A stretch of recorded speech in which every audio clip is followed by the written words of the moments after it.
Evening.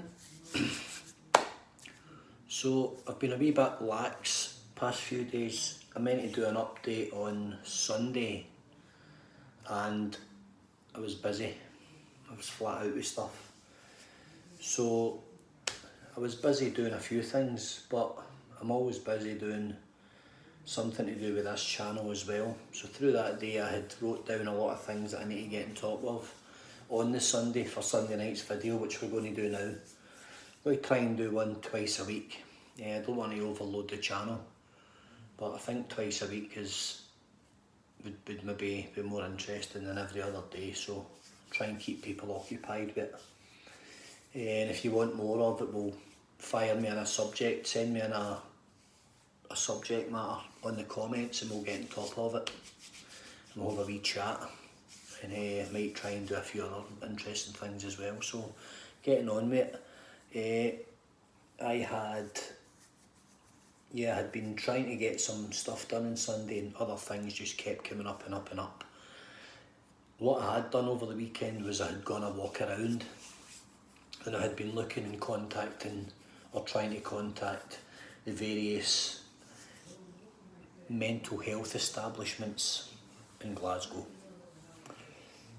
Some subsidised, some authority run, and other ones voluntary, and I couldn't find anywhere that was open.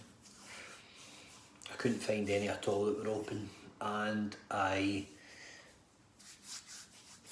that didn't really sit right with me. I understand people need time off, but with the amount of volunteers that have contacted me offering help and offering to be part of something in the future moving forward, I thought to myself, surely these places couldn't be stuck for volunteers for the weekend and for perhaps a few evenings here and there. And the more I thought about it, the more I looked at hours that they do work and services that they do offer, and it's such a small window. For so many people, you've got so few hours in the day to get a slot and get an appointment, and it all looks kind of prone to failure. It just all looks as if it's designed not to work. I can't see how the system that we're operating in Scotland for people with the real urgent need can suffice. It just doesn't look good. There's nothing about it that you would say, well, that's great and that's great. And in fact, I jumped in today on a video with Jay Downey on Jay's kind of daily updates, and I discussed it with Jay, and he, I don't think he was surprised. And since then, just today, I've spoke to 2 or 3 other people, a couple of them parents, and their own children in or around the late teens to early 20s are struggling to get any kind of help. It's not good enough. It's not good enough at all. And the authorities, whoever would like to lay claim to the managing of the system in Scotland, I just don't think that I don't think they're singing off the same song sheet as the general public. Supply and demand, they are poles apart.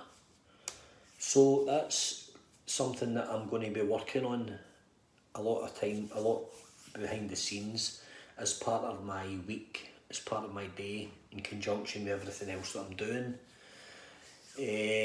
I have been in talks with someone in regards to moving forward with the hub idea and getting a base, getting a location where people can come to, where we could even open a couple of nights a week, and have people come in and sit in and have group meetings and stuff, and just basically have some help, some group help. It's like anything. you won't know until you try. And I asked a lot of questions of a certain organisation today, and they kind of it appeared that they were putting me off by saying things like, well, you shouldn't really be doing anything if you're untrained, and you shouldn't really be offering a place where people can come into who are, you know, in the latter stages of possibly a breakdown or something. And I thought to myself, well, I replied, basically, I said, well, okay, that's fine for you to say that. I says, but what if you're closed and this person is extremely fragile and we think, you know, that they could go and harm themselves, and lo and behold, they hear about our hub, or we're open, or someone directs them to us, and we can catch them, and for some reason it works. Surely that's better than us maybe getting it wrong with somebody. You know, worst case scenario, we get it wrong, and our advice doesn't help someone. Well, that's just, you know, that's like, okay, I'll accept that, but we're trying to do the right thing. Our motivation is for the right reason. We are here for the right reason. While everything else is shut and nothing else is available, would that not be a good idea? So I think it is a good idea, and I'll argue that with anyone who thinks it's not. Anyway, so that was it's took up a lot of my time, because it's like everything, it grows arms and legs constantly the more you look at it. And when you look right across the board, region to region, you know, there's so few places out there, and people are worried, and people are telling me I'm 5-6 months for an appointment, or I waited 3 months for an appointment to have it cancelled and rescheduled, or the person I was told I was going to see that had built up a rapport and a relationship with was moved to another department, or retired, or was off in the sick, and there was no one else available for me, and all the trust and all the conversations had been put in with such and such an individual for you to go for the appointment, to then be told, oh, you're not getting them, you're getting someone else. And it takes so much time and trust for people who are fragile to tell someone their story and the back catalogue of events that led to them being there in the seat. You know, discussing historical abuse or current abuse or domestic violence, but it takes trust. So yeah, there's a lot of problems. The system's absolutely no fit for purpose. That's not a dig at any of the professionals in the system. There's some incredible people out there that do it all for the right reasons. There is just not enough of them, nowhere near it. There's nowhere near enough people in that field of expertise. So there you go. So we're into February, guys. Where is everybody? Where are you with your goals? What have you achieved so far in January? And how are you feeling? How are you getting on? Or have you made excuses? Lockdown. Have you been searching for excuses instead of searching for the front door and the trainers and getting out and doing something? Because I know a lot of people have. And also February was cold, and it started cold, and January ended cold, and we had snow. So did anybody use the snow and stuff as an excuse to just put the box set on and phone the munchies and phone Dominoes and sit and eat rubbish? And with all that sitting around and the lethargy sets in, and the body gets fatigued and tight and stiff, and the more you sit about, the less motivated you get, and the less motivated you get, the more your mind slips, and you start to hate what you are sitting there, and you have this constant to and fro with yourself, where you're kind of battling the will I, won't I, or should I, and then before you know it, it's bedtime, and the warm bed's there, and you're back in the bed saying, I should really have went a walk tonight, I'll go tomorrow, or I really feel guilty, I've just ate loads of crap tonight, I had a takeaway, I've ate rubbish all day, I've done nothing but sit and watch telly and scroll on Facebook and play on my phone. That's what a lot of people are saying, blaming the weather and blaming having kids at home and having the teaching, but see all it takes, guys. And sometimes I struggle for motivation, and I have a lot of battles as well. It takes 15 minutes, so if you get up earlier before your kids are up, or for 15 minutes while they're playing on their computers, or do it with them, tell them to put their stuff down, and just for 15 minutes get in the living room and just do something physical. Put on a dance song and say it's £1 for the best dance, and get them moving, get them motivated, get them dancing around. And see, as long as you're moving, you're being physical, you're moving your body, you're stimulating your brain, and you're getting fit, and you're burning calories, and you're just blowing off the cobwebs and the stiffness. Really, that's all it takes, and if it's all you can manage, it's absolutely better than nothing. 15 minutes, you can do so much. Just do anything, basic stuff, basic movements, out your back door, at the side of your house, whatever you need to do. So that's something to think about. And then we go on to how's your mood. Mood's got a lot to do with it. A lot of people have come into this year, obviously with everything that's going on, and you know, the very quiet festive season that everyone had. A lot of people's mood's low. So mood's important. But what I mean by that is, how do you feel, or how do you actually feel against what you are portraying and what you are appearing to those around you? I.e., are you wearing the mask? Are you putting the mask on every day because you feel terrible, but you're portraying that you feel great? Because if you are, you're still in denial, and you haven't yet got it out there and said to those around you. We always talk about speaking up, you know, speak free, speak easy, you know what it is. If you're wearing the mask, why are you still wearing the mask? Tell someone close to you that you are not feeling good, your mood's very low, and you need help with your motivation. Ask a friend, ask someone close to stimulate you, to get you out.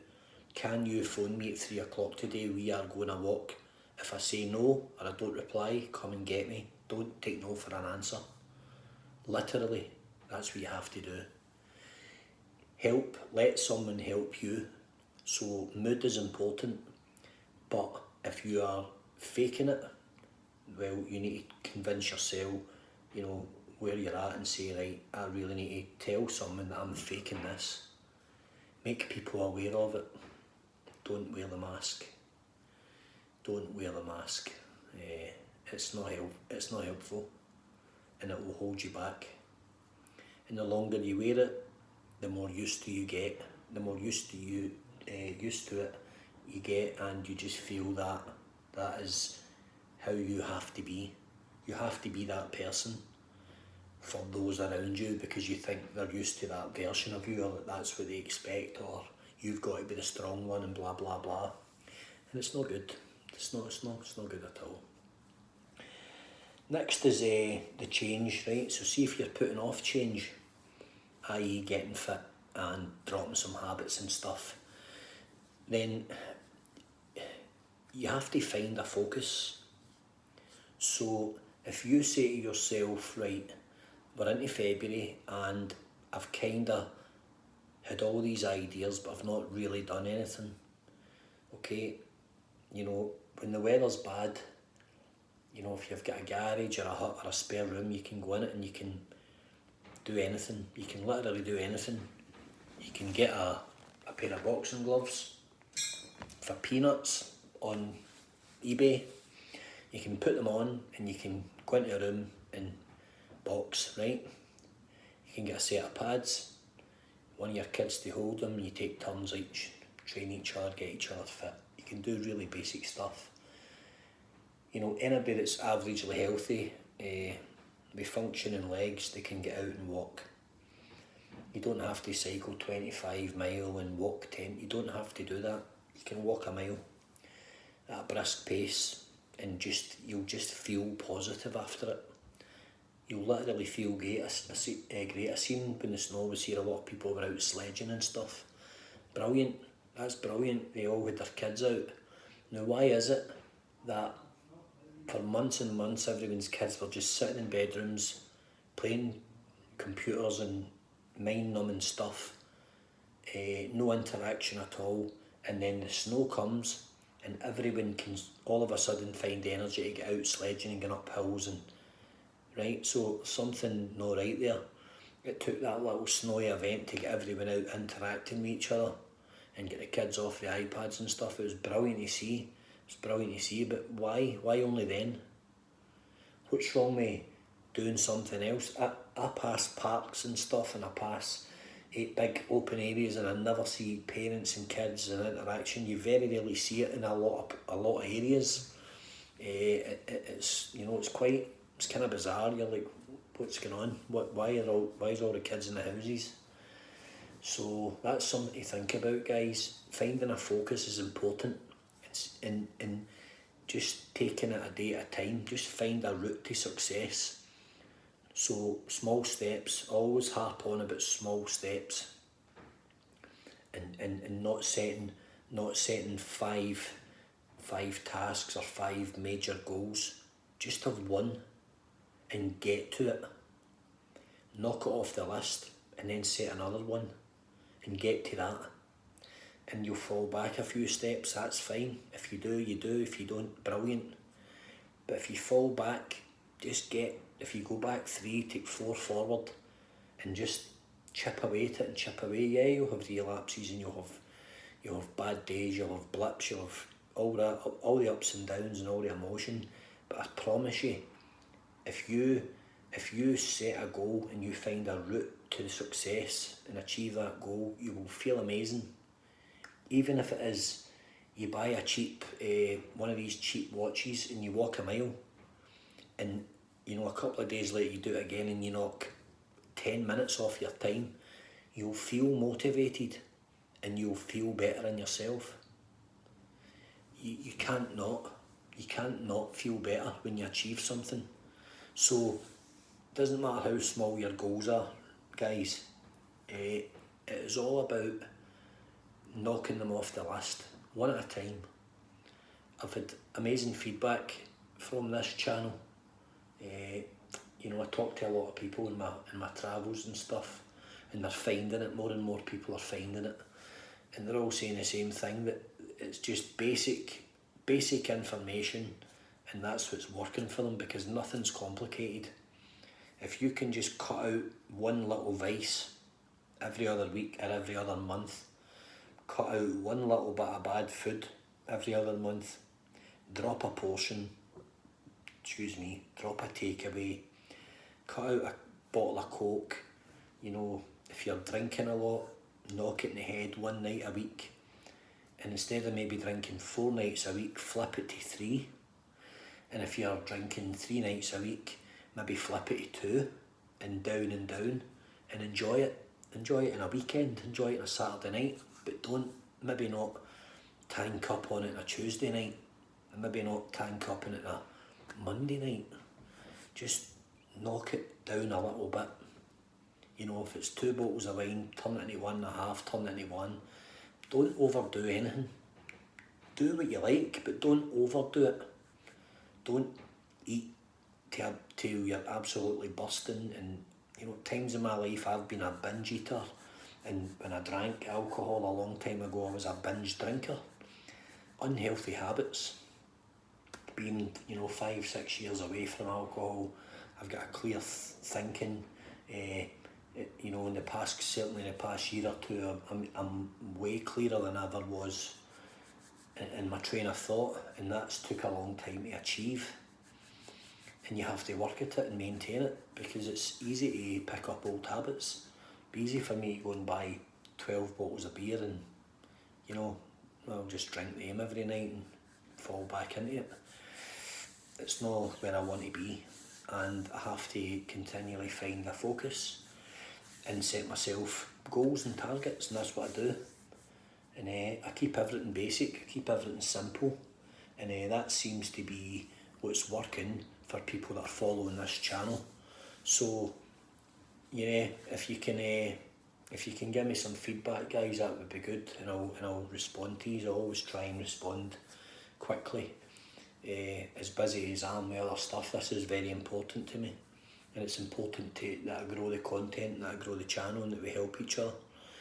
As a community, because it's massive. We're in this lockdown, and as of today, there's not much in the way of good news coming from our leadership, and that in itself sets people back, because they tell themselves, or they find something in the bad news to consolidate what their own train of thought is, by way of, well, I'm in the house for another 2 months, so I'll wait till lockdown's finished and then I'll get fit. So I'll continue to drink a lot and eat all the crisps and eat all the junk and phone all the takeaways, because I'm in the house and I'm furloughed and I can't get out, and that's my comfort. But you're doing yourself a lot of damage, because it's going to catch up with you, and it'll be even harder to shift.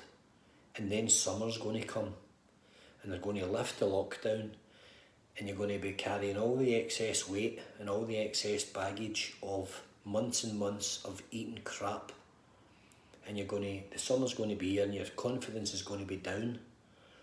You're going to have low self-esteem because you've been eating really poor quality rubbish, and you're just not going to feel good. You're not going to feel healthy here and here, and that's important. It's important to sort the diet out and get the body functioning, get the body moving. Honestly, I've done it all my life. I've went in and out of being very, very fit and then not so fit, and then weeks go by and I'm back into it. But overall, I've always kept myself fit one way or another. And it's like it's a design for life. You've got to kind of chip away at it. And if you're a person that makes statements like, oh, you've got to die or something, or there's no point because you can have a heart attack or anything, well, that's a stupid mentality. Surely you want to maintain the function of your body at its optimum level for as long as you can. Surely that's the single most important job you have, is to maintain yourself the very best that you can for as long as you can. Why would you want to struggle going up a flight of stairs in your 30s or 40s, or not be able to see your toes at 40? I don't get that mentality, and it's not a logic that I run with. When people say it to me, it annoys me. Each to their own, but that annoys me. I don't like seeing people just abuse themselves needlessly because they've got low self-esteem, or something an element in their life is making them feel really bad and down, and they go to comfort food and comfort drinking and stuff like that. That's not good. So if it's your mate, help them. If it's your partner, help them. Help each other, but admit it, talk about it, get it out in the open, stop wearing the mask, stop faking it, and little steps towards big steps. And that's really it. It's important that we do it. I understand what's going on just now with lockdown. It's pretty grim, and people are just losing their way and losing the will. We need to be communicating, we need to be out there talking to one another. We're human beings. Fundamentally, that's who we are and what we do. We communicate, we talk, we embrace, we meet, we laugh, we that's what we do. And it appears that we are not allowed to be doing that for some bizarre reason, and it's unhealthy. And most of you know me, and you know my views on stuff, and I just believe that the real virus is the one that we're not discussing, which is the mental health and the gigantic impact that that's having on people in this country who are at the lowest ebb, and you know, ultimately the taboo subject is suicide rates, and it is sky high, and it's horrible, and it's getting worse by the month, and we know light at the end of the tunnel, it's only going to get worse. So it has to be discussed, it can't be denied, and there's no point in saying, well, I know about it, but I mean, I really don't like to talk about it because this family had a suicide or that person had a suicide. It doesn't matter, right? Not talking about it isn't going to help anyone, because not talking about it is going to put it more underground and make it more of a taboo subject, more denial, more refusal to acknowledge, and then we're not growing, we're not getting anywhere. We're just going over the same old ground, and that's not going to resolve anything. So just talk about it, guys, get it out there in the open and acknowledge it, and don't let the thought that by being vocal and being open that it's going to hurt someone that's had a thing in their life that's, you know, a tragedy in their life. You're ultimately going to hopefully save someone else from it chapping at someone else's door. And I'm sure anyone close to you will understand why people are starting to discuss this, and I hope anyone that I know that it's affected understands why I'm doing it. And you know, my empathy's with them, and it's horrific, it's everywhere, it's in every generation, it's in every walk of life. I know of several just recently, you know, good families, people that just don't deserve it, and it's just terrible. It's very, very sad. So yeah, we need to talk more, and we need to help each other, and we need to motivate each other, and it all starts with you, with getting this in order and getting this in order. It's all the one machine, you know, it all follows, you know, that when you're moving this, you're moving everything else, and you're just making everything function. It just all goes hand in hand with a decent food, with a decent lifestyle, with a decent diet, with decent karma round about you, no drama, getting rid of the negativity. It's all the same machine. What can you say? We don't need to be experts, none of us are. We only need to talk more. And you know, if you hate the message and you don't like it, well, why are you listening? You know, go and take your negativity somewhere else, because it's not required by those around you. It's not required by me. So we'll leave it at that for tonight, guys, and thanks very much, and hit me up for a message, leave something in the comments and I'll get back to you, okay? Thank you and good night.